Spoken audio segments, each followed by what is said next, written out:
धर्म तो है, अहिंसा ही है। अहिंसा परमो धर्मो धर्मः धर्मो रक्षति रक्षिताः। जो धर्म की रक्षा करेगा धर्म उसकी रक्षा करेगा।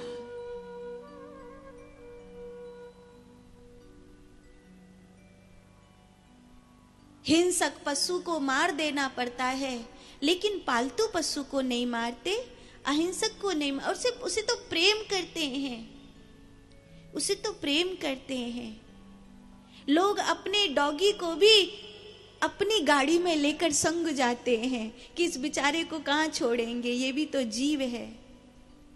लोग कहीं जाते हैं तो अपने घर की गैया के लिए एक सेवादार छोड़ करके जाते हैं कि मेरी गैया को कौन देखेगा, मेरी गैया को समय से सानी कर देना, समय से पानी पिला देना, समय से दूध निकाल लेना, इसके बछड़े को समय से दूध पिला देना।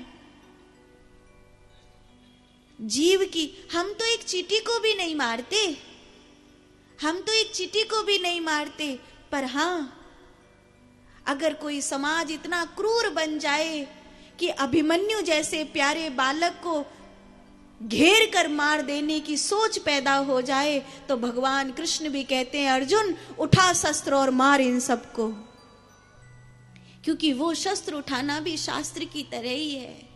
तो जिसे धारण किया जाता है वो धर्म होता है। जो कुछ भी आप धारण करते हो वो धर्म है। वर्ण व्यवस्था धर्म है। वर्ण, ये जो हम वस्त्र पहनते हैं ये वर्ण है, ये वर्ण है।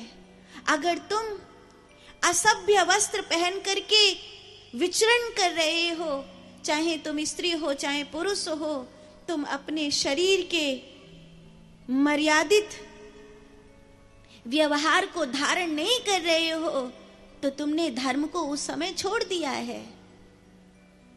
तुम स्त्रियों के बीच में ऐसे केवल बनियान और स्वाफी पहन के नहीं जा सकते। तुम समूह में हो, तुम परिवार में हो, तुम समाज में किसी शादी में ऐसे छोटे छोटे कपड़े पहनकर नहीं जा सकती हो।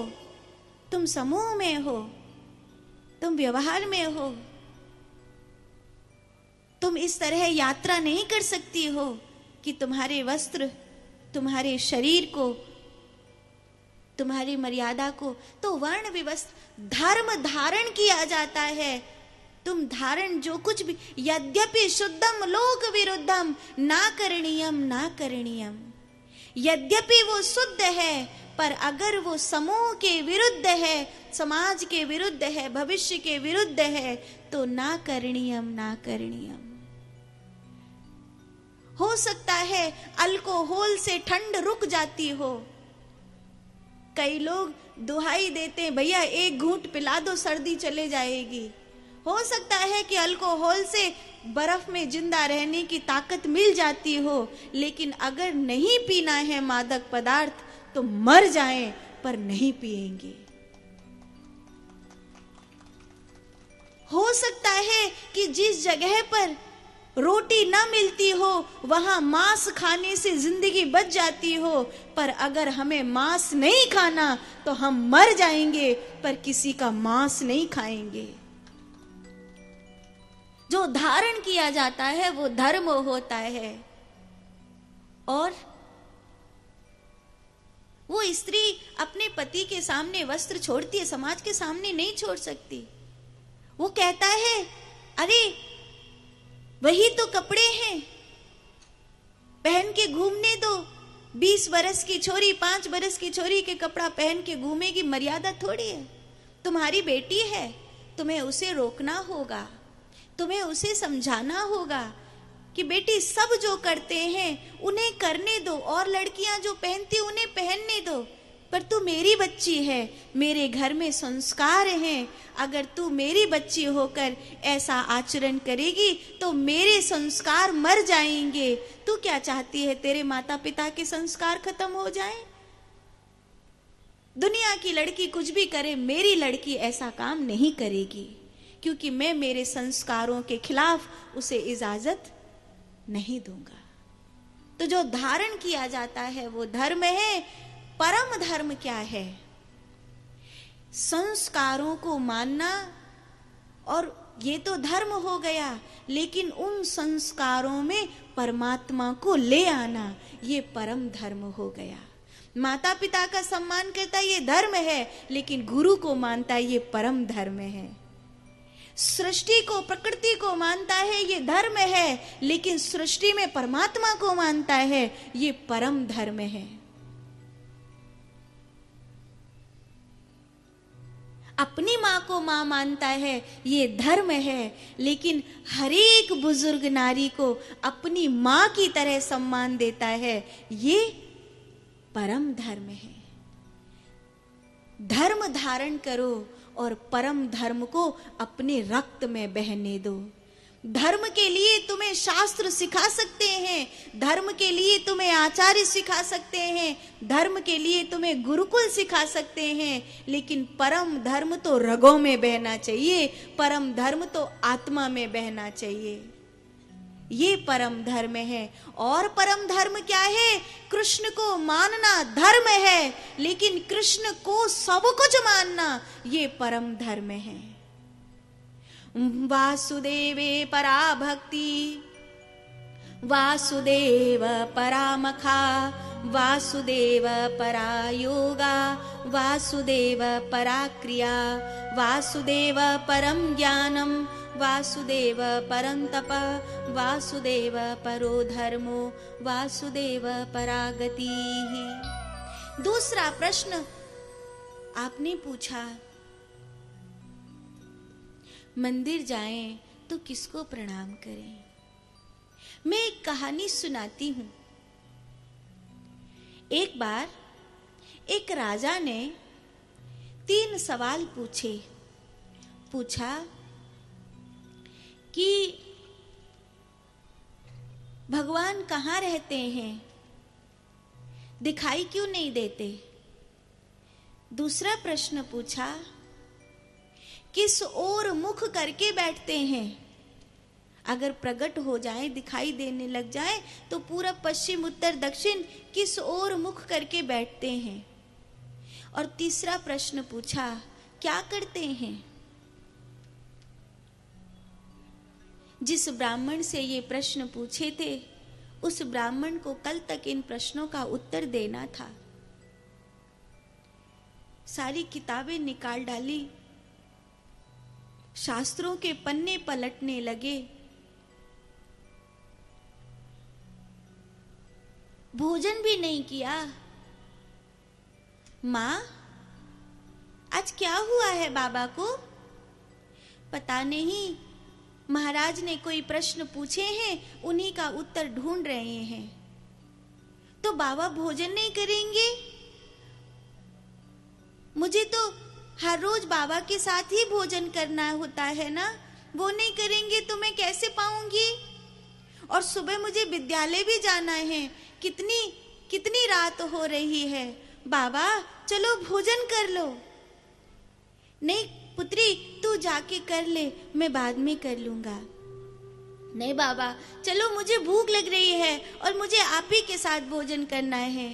ऐसा भी क्या सवाल है? बेटा 3 प्रश्न हैं।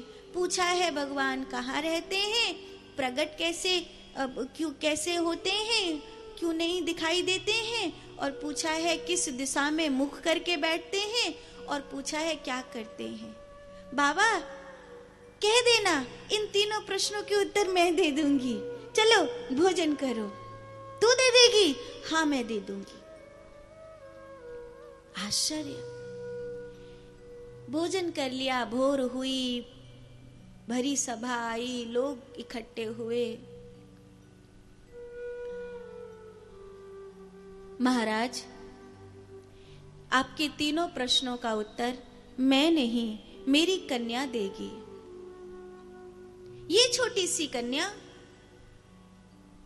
ठीक है, बोल बेटी, भगवान कहाँ रहते हैं? जहां रहते हैं वहां से दिखाई क्यों नहीं देते? महाराज, आज सुबह सुबह पिताजी मुझे इतनी जल्दी ले आए कि मुझे दूध नहीं मिला पीने के लिए, क्या मुझे थोड़ा सा दूध मिलेगा? ब्राह्मण की कन्या के लिए दूध लाया जाए। दूध आया, कन्या उसमें कुछ ढूंढने लगी। क्या ढूंढ रही है बेटी? महाराज, इस दूध में मलाई, माखन, घी नहीं है।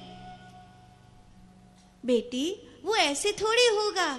ये दूध पहले जमेगा, फिर इसको बिलोया जाएगा, फिर छाछ अलग होगी, माखन अलग होगा, अग्नि में तपेगा, तब घी निकलेगा।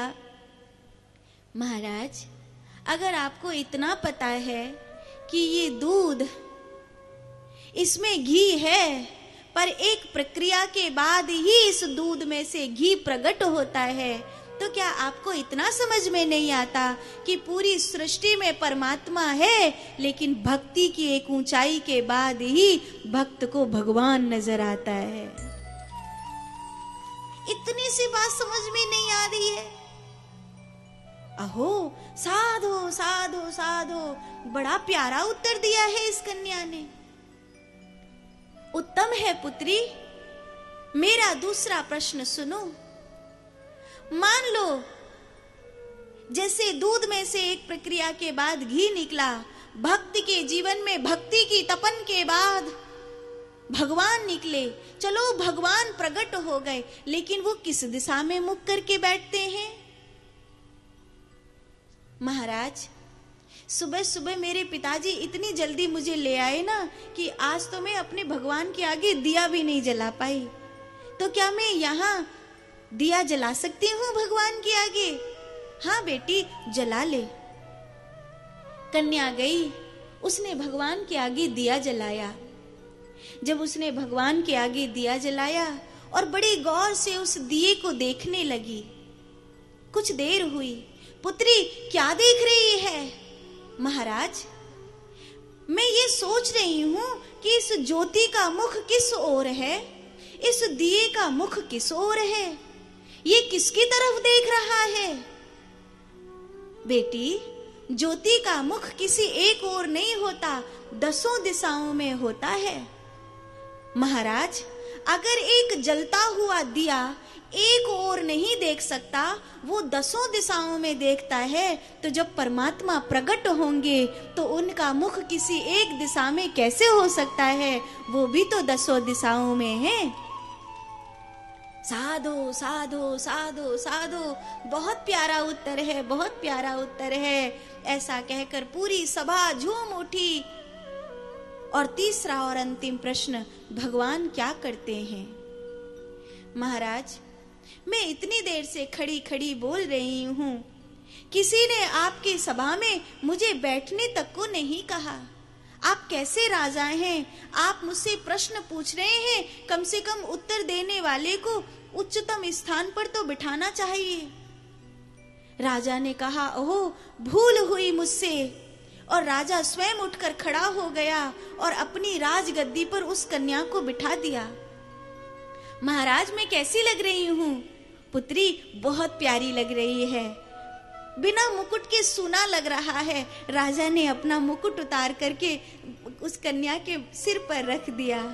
अब कैसी लग रही हूँ? बहुत सुंदर लग रही है। ले, ये राजदंड पकड़ के बैठ, बहुत प्यारी लगेगी। राजा नीचे खड़ा हो गया। कन्या राज मुकुट पहनकर राजदंड लेकर के राजगद्दी पर बैठ गई। राजा ने कहा, अब तीसरा प्रश्न, भगवान क्या करते हैं? कन्या खिलखिलाकर हंसने लगी। अब भी आपको पता नहीं चला कि भगवान क्या करते हैं?